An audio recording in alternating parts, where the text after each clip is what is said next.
Below are 12 12-hour clocks with the numbers listed from 1 to 144. This is the source of number symbolism and the value the Luciferian Illuminati serpent thinkers assign. The more symbolism a certain face produces, the stronger and more important is the number used.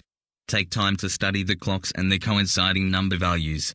For instance, one strong reason for the first day of creation, according to the Hebrew calendar, is September 11th is that it coincides with the number of the deity, which is 15, but on the 10th clock face, this coincides with the number 111.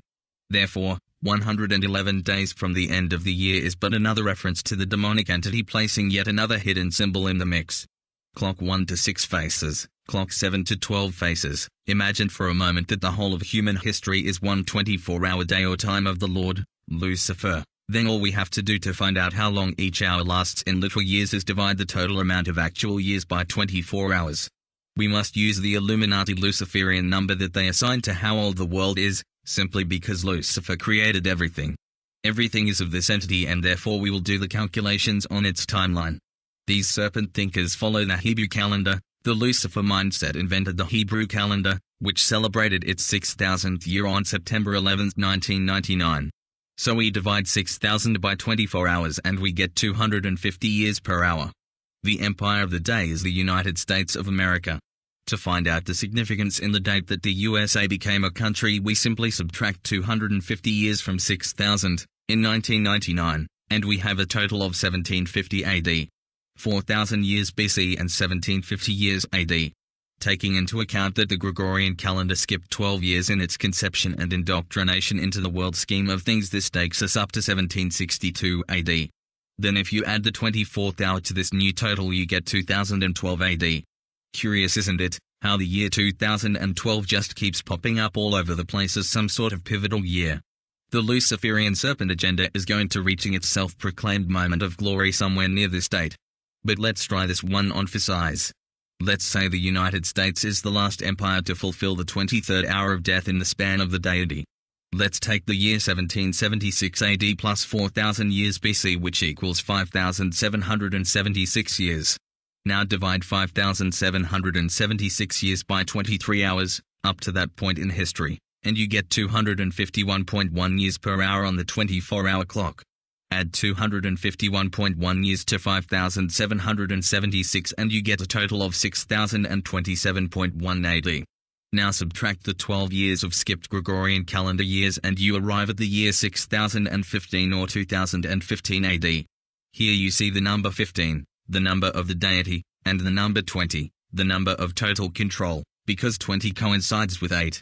The Luciferian Christian Bible, however, speaks of what this mindset is going to do in the last moments before it declares itself to be the Messiah within the New World Order of things.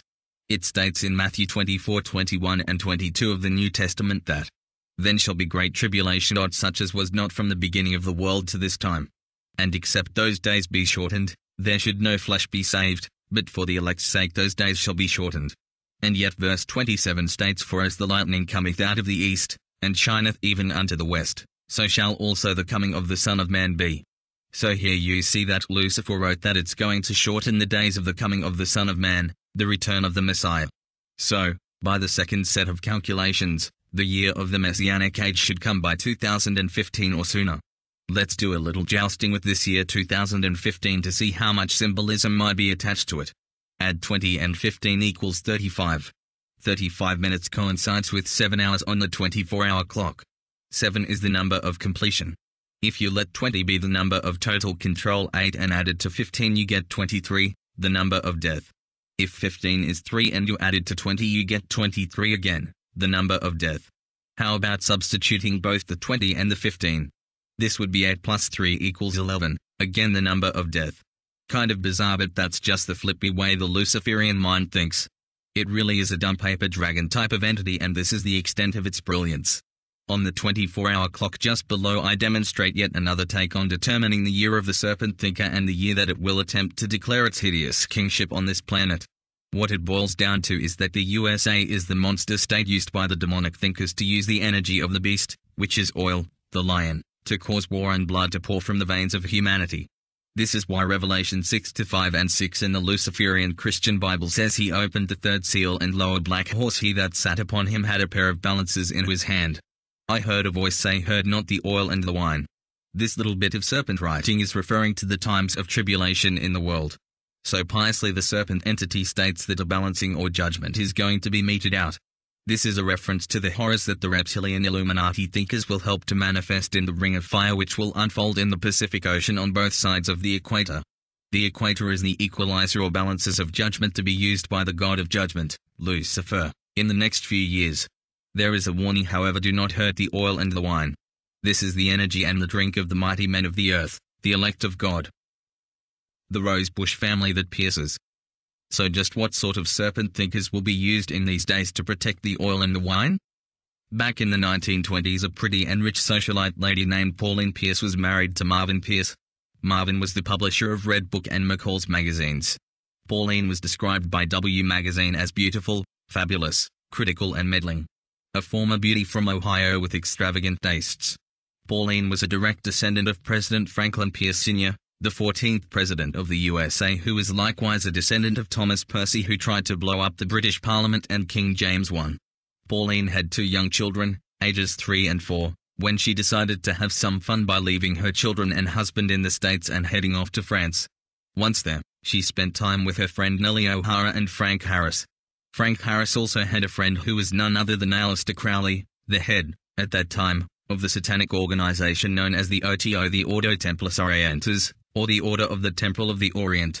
This excursion to France took place in 1924, the very same year that Aleister Crowley claims to have first experienced his ECL or erotocomatose lucidity.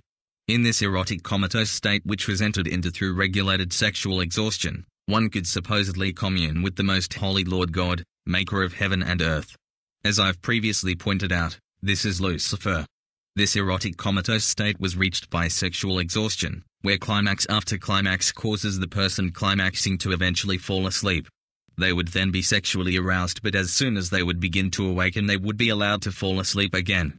This would continue until they were neither awake nor asleep, but in a comatose sort of state of consciousness. This could continue until the participant was awakened by the sex act, or would continue until death occurred. The most favorable death occurring during orgasm. Aleister also had a favorite sex positions called PVN, which supposedly referred to a Latin phrase meaning by way of the infernal entrance. To experience this erotic comatose state, Aleister Crowley would need assistance. He was a bisexual person, and therefore it is not at all unlikely that all 3 of his comrades were assisting him in reaching this desired erotic zone. This all happened in 1924. In early October 1924, Pauline returned to the USA to her children and husband Marvin. Exactly 9 months later, she gave birth to a daughter whom they named Barbara Pierce. Barbara was born on June 8, 1925, and would go on to marry the 41st President of the United States, George Bush Sr. The symbolism here is incredible. This Pierce connection to the Bush family is referring to the piercing of the Messiah of the crucifixion myth of Jesus. Jesus, soothsayer, was supposedly pierced in the side with a sword, S-word of the serpent, of a Roman soldier. He was flogged till his flesh was ripped to shreds. Flog equals golf, the sport of Freemasonry, Scotland. Scot equals docs, or talk, and the money symbol money talks. He was pierced in his head with the crown of thorns.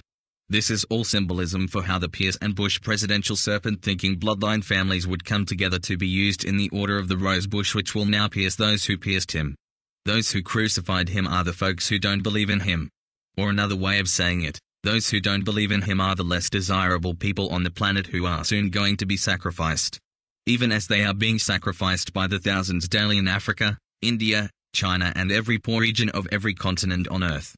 Aleister Crowley used to describe himself as the Great Beast 666, and friends used to call him AC, think electrical alternating current here.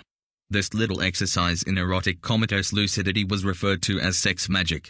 It is this sexual manipulation that is completely akin to the spirit of the Kabbalistic knowledge of ancient times. Hence the name Ordo Templis Orientis, or Order of the Temple of the Eastern Star, the ancient wisdom of the kings of the East. Kabbalism is knowing how to manipulate electrical energy, and through this sex magic ritual, the exact same manipulation understanding is revealed. Seeing that Pauline came back to the USA and exactly 9 months later she had a baby, it is not at all inconceivable that she gave birth to the baby of Aleister Crowley. Look at the photographs below and consider which man might be the father of Barbara Bush, née Pierce. Here's Barbara and Crowley side by side. Bush Crowley, here's Crowley, Bush and Marvin Pierce, the man who raised Barbara and could well be her father. Bush Crowley Pierce, here's a photograph of Pauline Pierce, who really was a lovely-looking woman. Pauline Pierce, this photograph shows Pauline Pierce holding her grandchild George W. Bush. Pauline Pierce holding George W. Bush. The similar facial characteristics between Aleister Crowley and Barbara are undeniable. But here's what we should really be considering. What was a rich socialite woman who was a direct descendant of a president of the USA doing in France, associating with one of the 20th century's most prominent Satanists? She was there, and it is known for certain that they were together during her excursion looking for excitement. I doubt they were playing checkers. Keep in mind that everything that I write on this site is referring to the demonic entity who is really in control. So let's take a look at a few dates that this entity, who is the Luciferian mindset, could totally control from a symbolic point of view. Now, if you don't acknowledge that there is such a mind as the Luciferian entity, then none of this will be of any value to you. On the other hand, if you are aware that there is some sort of corrupt entity in this 3D existence we're experiencing, then this examination of dates and numbers will mean something. The date of Barbara Pierce's birth was June 8, 1925. 8 is the number of complete control, and this child would be used to marry into and give birth to the family which would be in power when the agenda for total human domination would play itself out. This is the Order of the Rose, of which George Bush Sr. is and has been the main orchestrator for half a century. If you look at the light chart above and go to the 20 hour on this clock, you'll notice that 20 coincides with 8. Therefore, 20 is also the number, symbolically, of total control. It is this last century, the 20th century, which plunged the whole world into the seductions of the Luciferian web of deceit. The 20th century totally took control of humanity. The whole world is so totally demonic in its reasoning and way of living that we are totally convinced that this is the way things should be. Another date to consider is the date of Pauline Pierce's death and the manner in which she died. She was killed while riding in the car driven by her husband Marvin. They hit a stone wall as he reached for a cup of coffee about to spill. A stone wall is a rock wall and is symbolic of the Lucifer entity described above and on page 16. The date of her death was September 23, 1949. September is the 9th month of the year, the number associated with the fall, as in 9/11. 23 coincides with the number 11 on the 24-hour clock and is therefore also the number of death, but with even stronger intent as it is the last hour before midnight. The year 1949 is 7 by 7, or the number of completion. 19 is also coinciding with 7 on the 24-hour clock. All this can be controlled by the Luciferian entity. And all this was controlled in this manner because this was truly one of the most important births, from a demonic point of view, in modern times. How much suffering has been caused by the spirit of this woman, and probably that of Aleister Crowley, as she eventually married the father of and gave birth to the entity who would go on to become President of the United States of America.